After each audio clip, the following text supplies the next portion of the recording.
So OnePlus just posted an official unboxing video of the OnePlus 13 before the launch event scheduled for 31st of October, and for sure this device is worth the wait. Yeah, OnePlus is going all out with the specifications and targeting the iPhone 16 Pro Max and Samsung S25 series with this monstrous flagship, so yes. It is coming in this SI box, which shortly contains your device and a power bank, something missing from Samsung and Apple. This one got 24 gigs of RAM and 1 TB storage, so max out specs right there inside the box.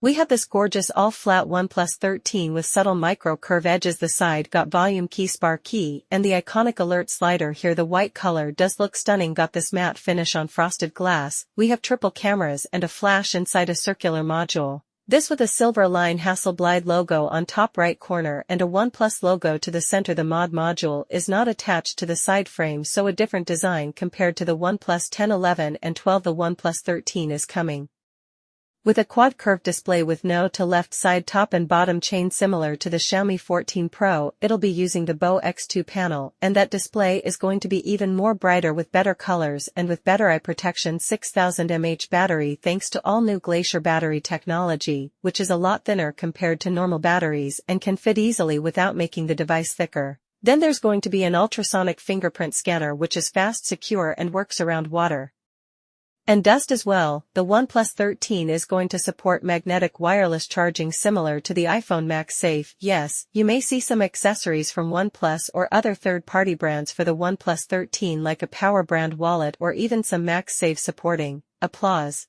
cases. DoD, the best part is it runs on powerful Qualcomm 8 Elite chipset, which is based on 3nm TSMC process, the Saran custom CPU with 2 prime cores clocked the 432 GHz and 4 performance scores, so there are no efficiency CES this time, which is something you all should note. Qualcomm is promising 45% boost in CPU performance, 44% improvement in the power efficiency, and 40% faster and power efficient GPU. The icing on cake is OxygenOS 5, which is coming with some mind-blowing changes. Yeah, there's no way denying it does look like iOS 18. The animations, dynamic island style notifications, and even the control center is iOS, but the animations are smooth, it is faster, and there's bunch of options to customize.